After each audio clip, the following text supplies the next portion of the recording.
Look at that. This is Volkswagen's new electric hot hatch, the new ID3 GTX. So this new performance version is kind of the electric GTI in the current portfolio.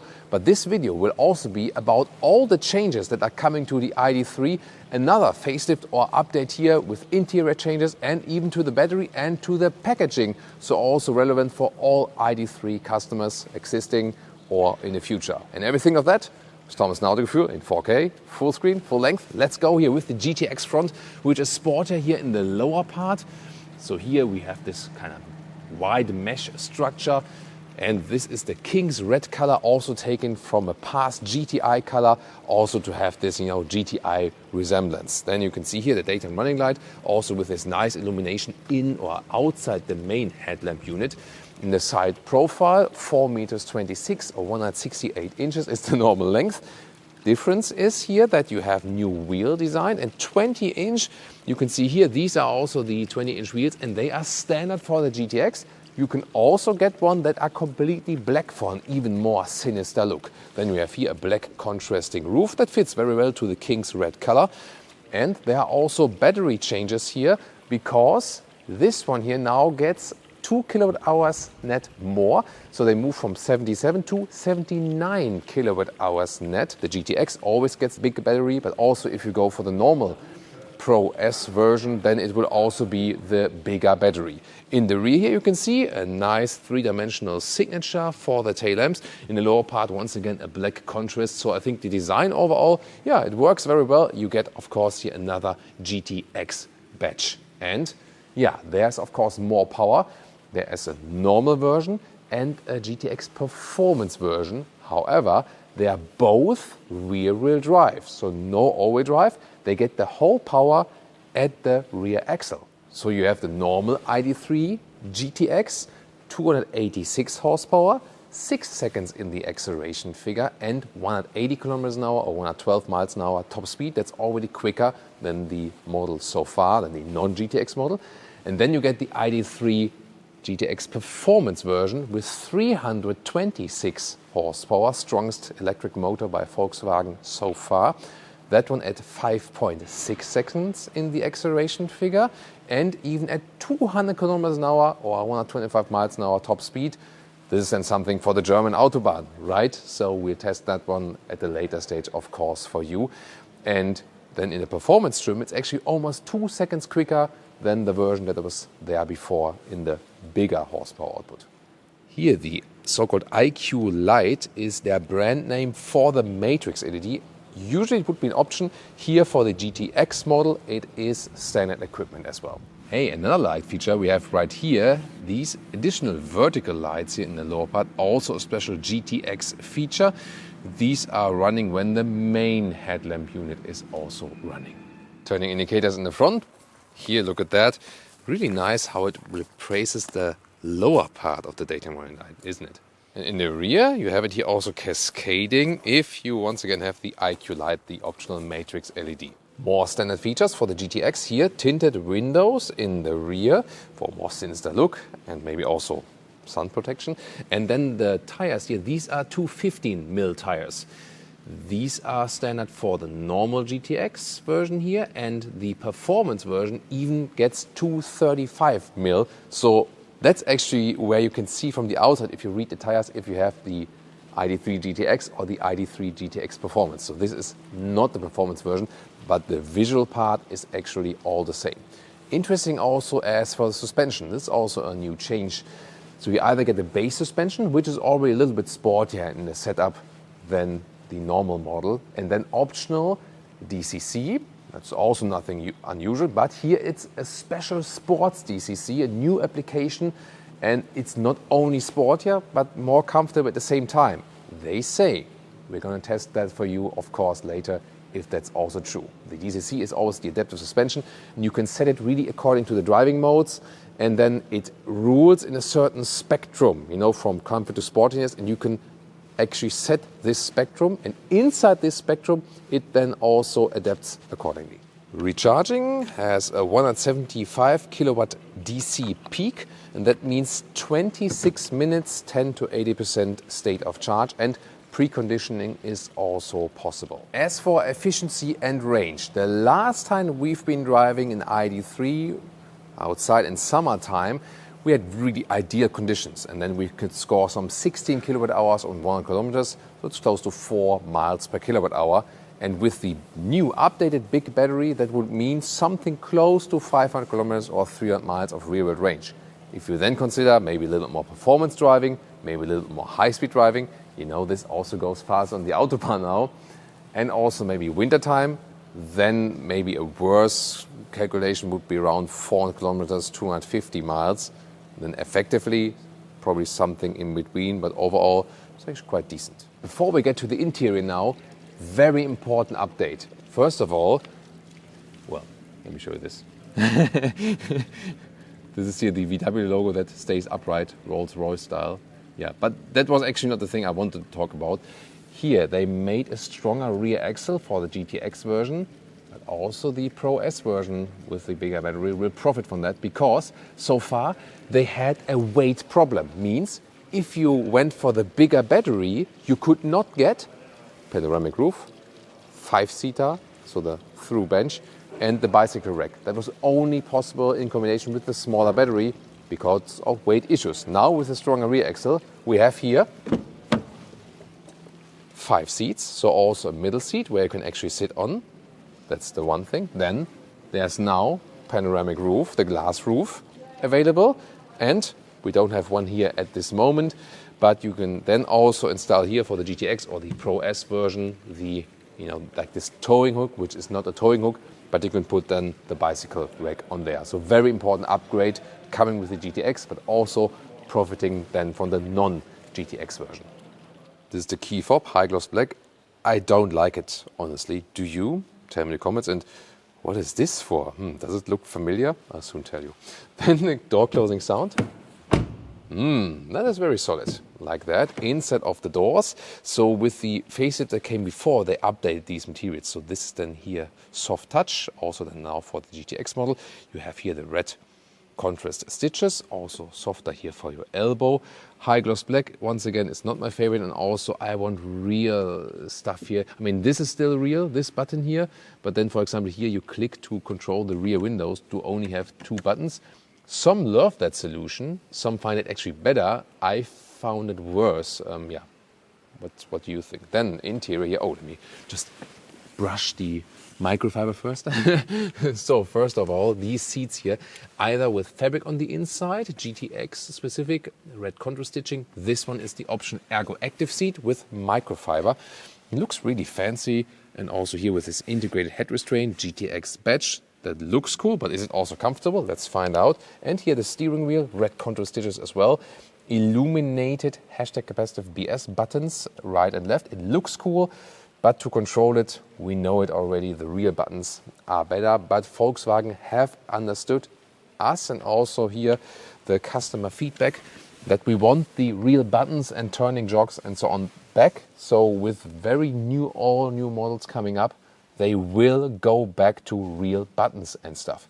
This one, by the way, here, you put in the seatbelt holder for studio shootings. That, for example, sometimes you get like this warning, hey, someone hasn't put a seatbelt on. So you can just put it in there and then you don't get this warning. Of course, don't use it for any other thing besides studio shooting, please. Then sitting here on the seat, it's a really comfortable sport seat with a microfiber. And then when we put it in the lowest position here with the panoramic roof, to the side there's headroom, and to the middle even more with 189 or 6'2". Steering wheel with a manual adjustment, up and down, in and out. And you can see here also the GTX badge in the lower part. And wait a minute. Look at that. So there is this small digital instrument, but then the gear shift was here so far. Now updated and taken from the ID.7 is that the gear shift is now here for drive and reverse. So this is another update, cleans up everything here. And yeah, that also enables a bigger display. Now to be exact, it's 12.9. But we just say 13 inch, so an inch larger than before. And this is also standard then for all the ID3 models. Interior cockpit overview. This is here, by the way, also soft touch and the red contrast stitches and so on. And here these sliders for the temperature unit. Yeah, you can also turn off these sounds. So these are also illuminated now. And then steering wheel heating, for example, you can access right here. But as I said, you get some kind of feedback here. But yeah, it's better when it's really, to be pressed in there. Most important thing first, deactivate that touchscreen tone feedback. Now we can take it two together. You have this main menu, this is new, and also this quick access here. So when you have Apple CarPlay activated or so, you also have a symbol in the top part there and you can easily access it. Here, for example, also like the seat options, you can swipe this one down for some favorites or for brightness of the screen. In the lower part, the seat heating stays. That could be a little bit more responsive though. Or you have this main menu here that is also possible. These are the vehicle settings here. For example, the charging settings. They can also set your maximum charging limit to maybe like be a little bit more gentle to the battery and so on. And this is also where you can, for example, start the battery heating. This is new to the ID3. Here, this is then the preconditioning for the fast charging, so you don't have to go to the GPS and pick a charging station. You can also click that here manually for the preheating. That's very good and useful to have for EV customers, definitely. So you see, they definitely made some steps forward here. Voice input is also interesting. They reworked that. They call it IDA or IDA. And then you also see this front interaction bar appearing. And it takes also data from Wikipedia, for example, and in the future also from ChatGPT when you ask something about, like, you're driving somewhere, we here on Mallorca, for example. Tell me something about Mallorca. Here is what I found on Wikipedia in the article. Mallorca, or Mallorca, is the largest island of the Balearic Islands, which are part of Spain, and the 7th largest. Okay, I think we can read the article later, but you see here, in this case, it took info from Wikipedia, and in the future it will also be possible to get some ChatGPT info and, that to just be a little bit more flexible when driving to get some information or maybe even talk to ChatGPT. Well, I would rather talk to the passenger, right? Digital instruments, they are basically unchanged. You can change something of the view, but the main focus is just to see the speed. And you can also get a head-up display. Oh, I forgot that cloth towel there. Why is it in the frame now? Yeah, we cleaned the car before. Sorry about that. Then middle console here in the front. There's some storage here, and we have adaptive cup holders. Important to have. I mean, even some premium cars don't have that meanwhile. But then here, this is like this, strange rubber material. This is the inductive charging bed behind this. Not the best solution, I feel. But a lot of space right here with 2 USB-C chargers. There's our, not allowed in public spaces seat belt faker.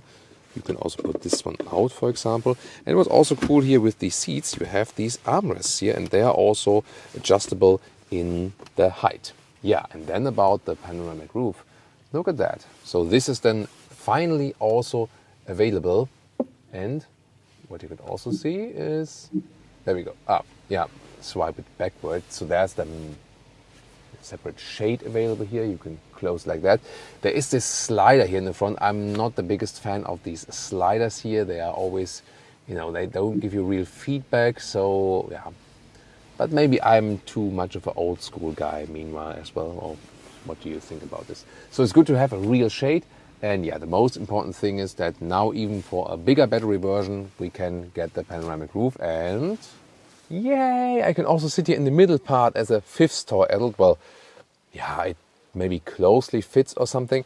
But the thing is that here you will always have then the through bench, and there's not this strange hole here. And indeed you have here the 3rd seat belt indicating that you can actually use it. Here, cup holders, they are not adaptive though. This is the ski hatch, so that's possible. And the seating comfort in general on the outside parts is actually quite good. You see also for tall adults, it works with the leg room and the headroom here with the panoramic roof. So it ends right here, but then you have, some space above that. So that works. The usage of space is quite good. What about the inside material here on the doors. I mean, yeah, it's not the super highest premium segment. This is in hard pack. I think we can live with that. Here we have the optional Harman Kardon sound system and some more contrast stitches. Luggage capacity 385 liters up to 1,270 liters.